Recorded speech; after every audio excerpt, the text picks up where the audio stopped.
Ladies and gentlemen, now the Happy New Year event part 2 is pretty damn spicy. I was just compiling the full breakdown for this event and kind of everything involved, and there is a grand total of 61 Super Awakening coins guaranteed, but you've also got a chance via the Brawl boxes to gain even more as well.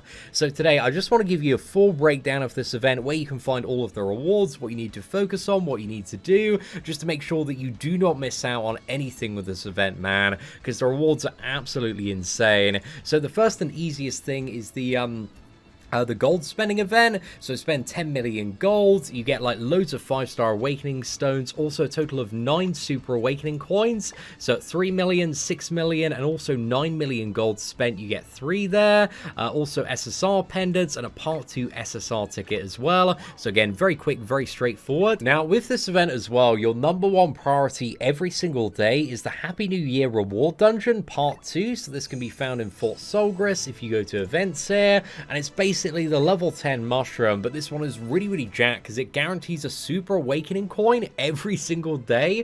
Plus you get the gold, you get the grimoires as well. You also have a chance, I don't believe the pendants are guaranteed, but again, a chance at SSR pendants as well, which is also very nice. But overall, man, you know, it's just an easy super awakening coin every single day throughout the event. It does reset daily there, so that's 14 super awakening coins if you what does it do get on top of that one? So again, very important, 9 via the gold event, 14 via Fort Solgris, and then we also have the Tower of Disaster event.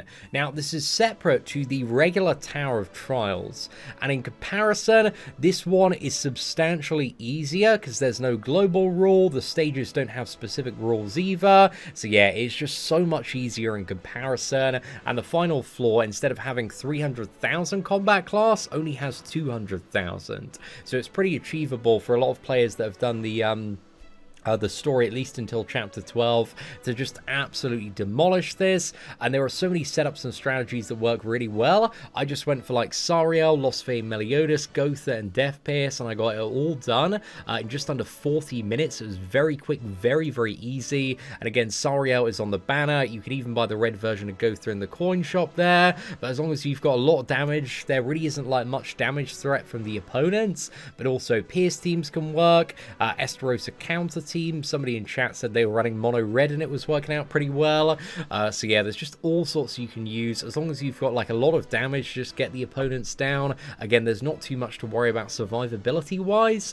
So yeah, there are a lot of different strategies. And again, if you are a lesser geared player, you probably want to consider investing in the green Esterosa in the coin shop. So yeah, at the moment you've got Esterosa in the coin shop, Saria on the banner, so you've got plenty of great choices for tower. And again, every 5 floors you get 5 super awakening coins as the reward. There's tons of additional rewards as well. There's 200 anvils, 10 hammers, loads of additional gold, gear selectors as well. But the grand total of super awakening coins, if you can full clear this tower, is 25.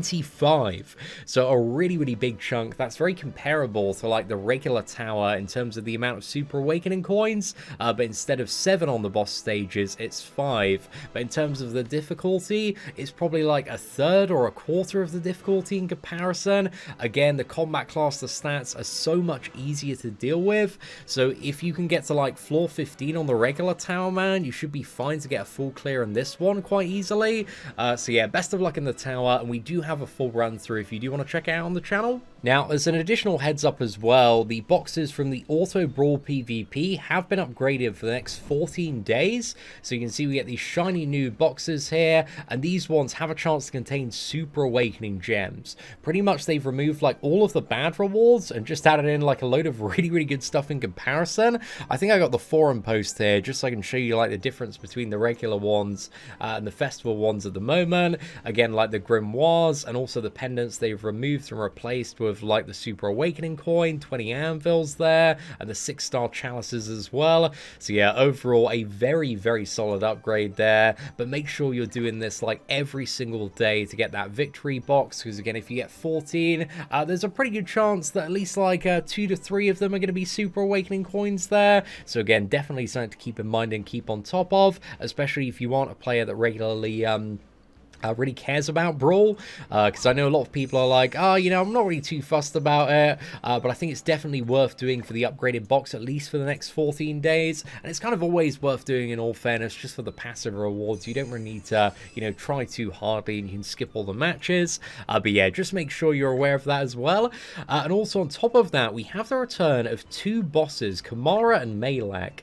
Malek has literally only been got a week, man, so if you remember, a lot of the strategies for this guy, it's just like Fraudrin, Alt Rush Cheese, Derriere is amazing. I'll do a quick run through of each one of them on this video quickly as well, but you can actually get a total of 13 Super Awakening coins, so you get 3 via the final reward here, and I think they have a shared gauge for takedown trophies, so there's 3 there. Like killing either one I think fills that up. So in the wing shop for Kamara, there's a total of 5 Super Awakening coins that you can get, but you can only exchange one of these every single day, so you need to make sure you start grinding this event and these bosses as soon as you possibly can and get ahead of it, or else, you know, you could lose out on Super Awakening coins if you leave it a bit too late there. And also in the Horn shop as well, there is another 5 Super Awakening coins, and on top of this there's like loads of hammers, loads of anvils as well, awakening stones, treasure chest. You also have the ability as well, if there's one boss that is just so horrible for you to do and you really don't like doing them,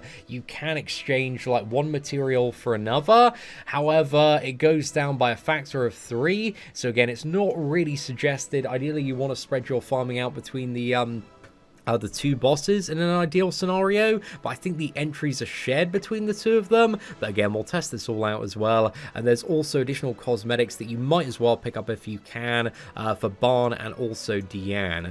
So they're not UR cosmetics, but again, if you need it for like association CC and just like making Training Cave a little bit easier, you know, those are nice ones to pick up, man. But let's go for a run on Hell Malik here. So we're going to be using the Fraudrin cheese strategy, where we just like dump cards and then second turn hopefully draw an additional Fraudrin card, and then we can what is it, triple ult and win. I think we go for Sariel left hand side here. Actually, I'll go for Lost Fame melee. Actually, no, Sariel left hand side here I think is the way to go.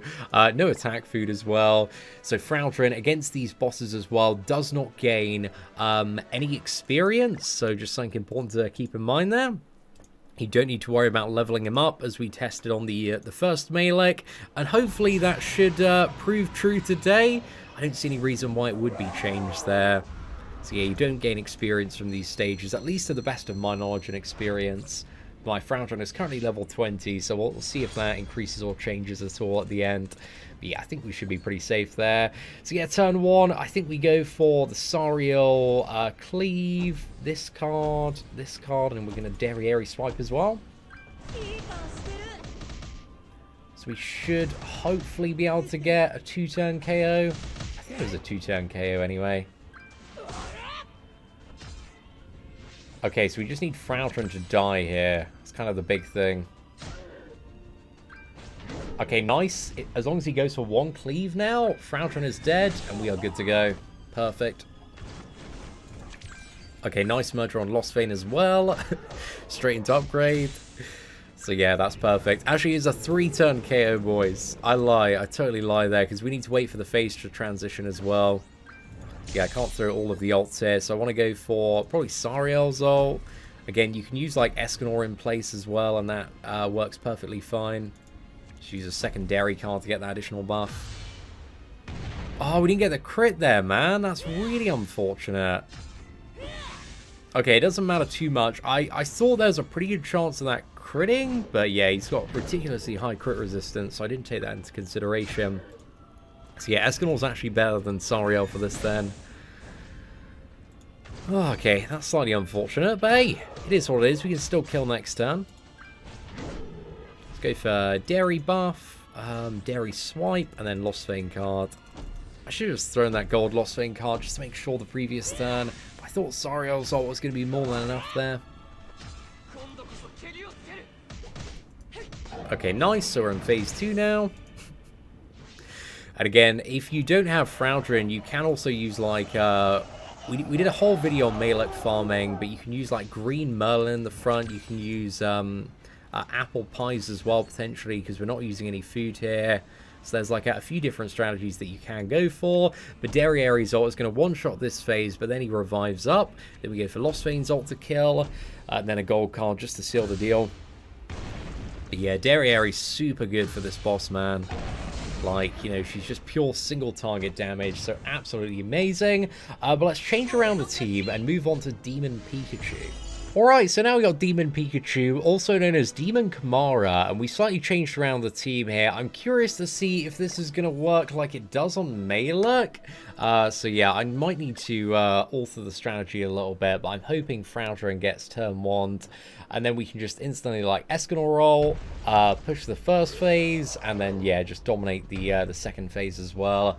I think he actually gains more stats for every single buff that somebody has on the team.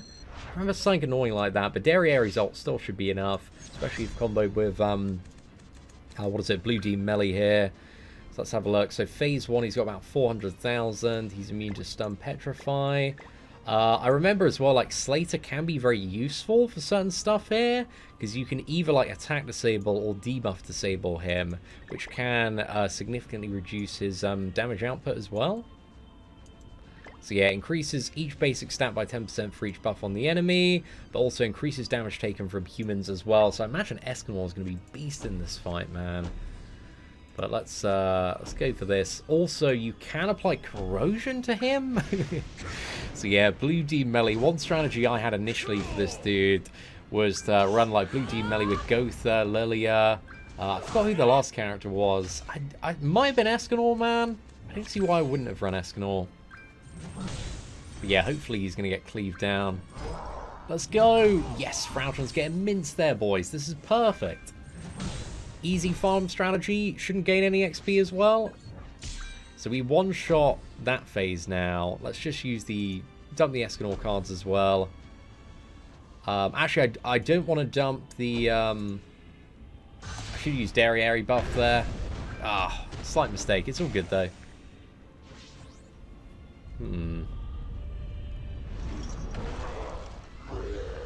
Because, yeah, I should have used Derrieri buff as the final card, just so that I could guarantee I one-shot him. I think Derrieri, like, single buff and all, is still going to one-shot. And again, we still got the follow-up of Meliodas' ult.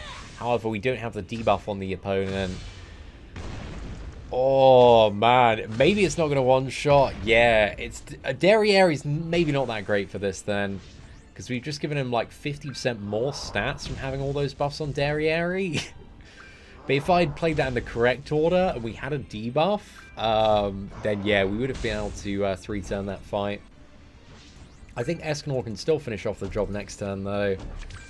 So, yeah, we should be pretty good here. I think we just go for the Escanor card as well. Come on, let's go. Damn, that Derrieri has given him, like, so many additional stats. So, yeah, Derrieri, probably not recommended here, boys. You know, could potentially work. You can make her work. But just be aware that Derrieri buffs are going to give him a lot more stats. So, Kamara and Melee, again, if you've got lesser gear and lesser characters, they can be a little bit annoying. But you do have the choice of which one you want to farm. Again, they share the same entry, and also the trophies that you get from them also add up to the same, like, total as well. So if there's one like Kamara that you don't really enjoy doing, if you're not really a big fan of Melee, then you can, like, ditch out on doing one of them, but it's much more efficient to kind of split your farming up. I think in order to get max rewards, I'm probably going to farm this dude on, like, Hell difficulty for 5 days, then switch up the team and gear, and farm this guy on Hell difficulty for 5 days, just so I don't need to keep on going back and forth, you know. So yeah, that's pretty much it. Again, to show you the spreadsheet breakdown of the Super Awakening coins as well. So there's 25 from Tower, 14 from Fort Solgress, 1 coin every single day. The boss event, there's 3 from the total milestones, and also 5 from each exchange shop there as well. And the Gold Perks event, you've got 9. And then you also have potential for up to 14 extra from the Brawl boxes as well. So if you're very, very lucky, you could get a a grand total of 75. However, baseline minimum from this event, if you do stuff every single day, then yeah, it's going to be 61 Super Awakening coins for a grind that I really don't think is too bad. And again, 61 Super Awakening coins is over the value of 20 regular Platinum coins, man. So for a 2-week event, having 20 Plat coins, man, is really, really good. So yeah, overall, I think they did a great job with this side event. It's definitely one of the most rewarding, but also one final thing to mention as well is that with the special missions, do not use these race draw tickets until Sariel and Tami are in the banner, because again, this is a potentially Archangel summon ticket as well, so just an additional heads up, last pro tip before we end today's video. But anyway, ladies and gentlemen, thank you all very much for watching. Hopefully you enjoyed the breakdown today. Take care, and I hope you have an absolutely fantastic day.